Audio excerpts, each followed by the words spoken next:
KCP இதில் அரசியல்ன்ற ஒரு கோணம். ஏன்னா கரூர் துயரம் அடுத்த கட்டம் இது கூட்டணி அரசியல் அப்படி மாறி பரஸ்பர குற்றச்சாட்டுகள்லாம் வந்துருச்சு. பொறுப்பேற்க வேண்டியதில் ரெண்டு தரப்புமே சொல்கிறாங்க. காவல்துறை நீங்கள் என்ன அப்படின்றதும், திரு செந்தில் பிரசன்னா அவர்கள் சொன்னது பொறுப்பேற்க வேண்டியது கட்சி கூட்டின கூட்டம் அப்படின்றதும் இருக்குது. இதில் அரசியல் கோணமும் வந்துருச்சு இல்லை? இதை யார் அரசியல் ஆக்கிட்ட? இல்லை, அதுக்கு முன்னாடி திரு செந்தில் அவர்கள் சொன்ன மாதிரி இது ஒரு பெரிய கட்டுப்பாடற்ற கூட்டம் அப்படின்னா அவங்க ஒரு சமூக விரோதிகள் கூடிய ஒரு கூட்டம் அல்ல. நீங்கள் தமிழ்நாடு முழுக்க ஒரு ரெக்கார்டு எடுங்க. இவங்க மேலே எத்தனை போலீஸ் கம்ப்ளைண்ட் இருக்கு, எத்தனை பேரை நீங்கள் ரிமாண்ட் பண்ணியிருக்கீங்க, எத்தனை பேர் தண்டிக்கப்பட்டிருக்கிறாங்க. அப்போ அவங்களோட குற்ற வழக்குகளுடைய பின்னணி என்ன? ஒரு இளைஞர்கள் அரசியல் ஆர்வத்தில் ஒரு ஆர்வ கோளாறுல அதிகமாக ரியாக்ட் பண்ணுறாங்க, உணர்ச்சி வசப்படுறாங்க என்கிற அளவில் தான் எடுத்துக்கலாம். காட்சிகள் நீங்க பாத்தீங்கல்ல, எப்படி இருந்தாங்க அந்த கூட்டத்தின் தன்மை? உணர்ச்சி வசப்பட்ட கூட்டம் என்று தான் சொல்ல முடியுமே ஒழிய அவர்கள் சமூக விரோதிகள் அல்ல. இல்ல, கட்டுப்பாடற்றது எந்த உத்தரவுக்கும் கீழ்ப்படியாமை இல்ல. என்ன உத்தரவு? காவல்துறை மரத்துல இருந்து இறங்குங்கன்றாங்க, முடியாது. அதுக்கு தான் வர்றேன். சரி, இதை ஒருங்கிணைக்க வேண்டியது, ஒழுங்குபடுத்த வேண்டிய ஒரு கடமை யாருக்கு இருக்கு? காவல்துறைக்கு இருக்கு. எனக்கு தெரிஞ்சு எந்த பொதுக்கூட்டம் 7 மணி நேரம் நடக்கும் ஏதாவது நடந்திருக்கா? தமிழ்நாட்டில் 7 மணி நேரம் ஒரு பொதுக்கூட்டம் நடந்திருக்கா? நீங்க ஏன் 3 மணியிலிருந்து 10 மணி வரைக்கும் சொல்லிட்டு ஒரு பிளாங்கெட் பர்மிஷன் கொடுக்குறீங்க? அதிகபட்சம் போனா 2 மணி நேரம், வொர்ஸ்ட் கேஸ் 3 மணி நேரம். நீங்க 3லிருந்து 7 வரைக்கும் சொல்லிட்டு ஒரு பிளாங்கெட்டா ஒரு லென்த்தியா கொடுக்குறீங்க. ஒன்று. அடுத்தது, நான் பல கூட்டங்களை பார்த்திருக்கிறேன்.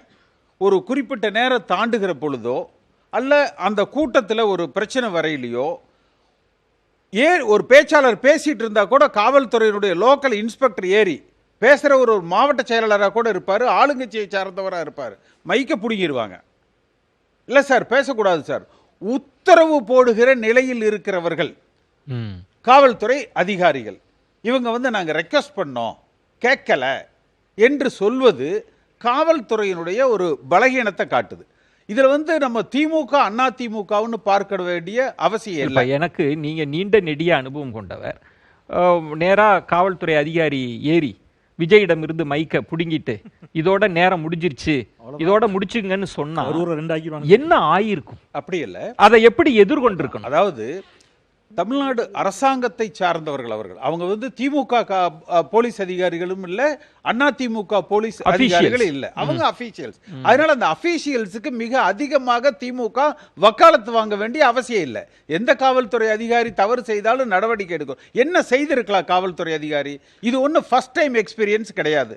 இதற்கு முன்பு திருச்சியில் நடந்தது, நாகப்பட்டினத்தில் நடந்தது, அதற்கு சற்று முன்னதாக நாமக்கல்ல நடந்தது. நாமக்கல்லும் கரூரும் அடுத்தடுத்த மாவட்டங்கள். நிச்சயமா அங்க இருக்கிற ஒரு எஸ்பியோ ஒரு டிஎஸ்பியோ ஒரு விஜய்வே நேரா பார்த்து, சார் நிலவரம் இந்த மாதிரி இருக்கு, நாங்க இந்த மாதிரி தான் இதை ஆர்கனைஸ் பண்ணியிருக்கிறோம், எங்களுக்கு கோஆபரேட் பண்ணுங்க, பாதுகாப்பா உங்களுக்கு இந்த கூட்டத்தை நடத்தி கொடுத்து அனுப்ப வேண்டிய கடமை எங்களுக்கு இருக்கு, நாங்க உங்களுக்கு போதிய பாதுகாப்பு கொடுக்கிறோம், வந்த கூட்டத்துக்கு பாதுகாப்பு கொடுக்கிறோம். ஆனா நீங்கள் மற்ற கூட்டத்தை விடுங்க, விஜய் நீங்க எங்களுக்கு ஒத்துழைப்பு கொடுக்கணும். இந்த டயத்துக்கு வாங்க, இந்த ஸ்பாட்டுக்கு வாங்க, உங்க ஆட்கள் விட்டு அறிவிக்க சொல்லுங்க. 12 மணிங்கிறது தவறு, நான் இத்தனை மணிக்கு வர்றேன், இந்த இடத்துல நிக்கிறேன், பேசுறேன் என்கிற அளவுல இவர்கள் சொல்லி இருக்கலாம். அப்படி அதுல விஜய் தரப்பிடம் சொல்லியும் விஜய் கேட்கலன்றது. நாகப்பட்டினத்திலேயே தாமதம் ஆகிற போதெல்லாம் சொல்றாங்க, நீங்க தாமதமா வரீங்க, கூட்டம் இதெல்லாம் சொல்றாங்க அவங்க நிகழ்ச்சி ஏற்பாட்டாளர்கிட்ட.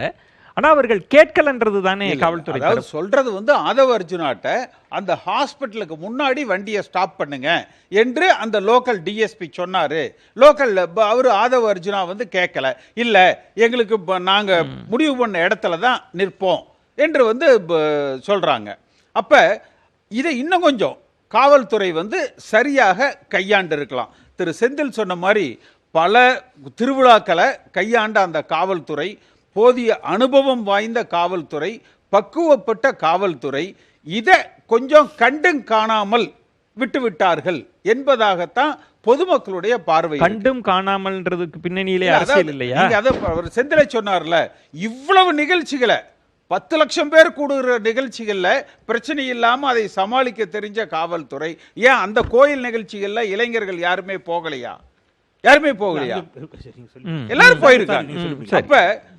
அப்ப வந்து ஏதோ தமிழ்நாட்டை சார்ந்தவர்கள் இங்க இருக்கிறவங்க ஒரு குறிப்பிட்ட தலைவரை ஆதரிக்கிறார்கள் என்பதற்காக அவர்களை ஒரு பெரிய சமூக விரோதிகளை போல நம்ம ஒரு முத்திரை குத்தணுங்கிற அவசியம் இல்லை. திரு சூர்யா சொன்னதை போல சம்பவம் நடந்த உடனே திரு எடப்பாடி பழனிசாமி உள்பட எல்லா கட்சி தலைவர்களும் நிதானமாகத்தான் கருத்துக்களை வந்து சொன்னாங்க. அக்ரவேட் ஆனது நீதியரசர் செந்தில்குமார் அவர்களது ஜட்ஜ்மெண்ட். அந்த இடத்துல அரசாங்கம் ஓவர் ரியாக்ட் பண்ணுச்சு. நீங்க பண்ண வேண்டியது என்ன? அதாவது தேசிய பாதுகாப்பு சட்டத்தில் கைது செய்யப்பட வேண்டிய ஆதவ அர்ஜுனாவை பாதுகாப்பா டெல்லிக்கு அனுப்பிச்சு விடுறீங்க. சோ இதெல்லாம் தான் அரசியல்ன்றீங்களா? இதுதான் அரசியல். அதாவது அரசியல் எங்க ஆரம்பிச்சதுன்னா சென்னை உயர்நீதிமன்றத்தில் ஏற்பட்ட உத்தரவுக்கு நீங்க மீடியாக்களை அதிகமா கட்டுப்படுத்தினீங்க, பத்திரிகையாளர்களை வந்து கைது செஞ்சீங்க, அந்த உத்தரவை வந்து ரொம்ப போர்ட்ரே பண்ணீங்க. அந்த இடத்துல தான் இதனுடைய அரசியல் ஆரம்பம். நன்றி கேசிபி.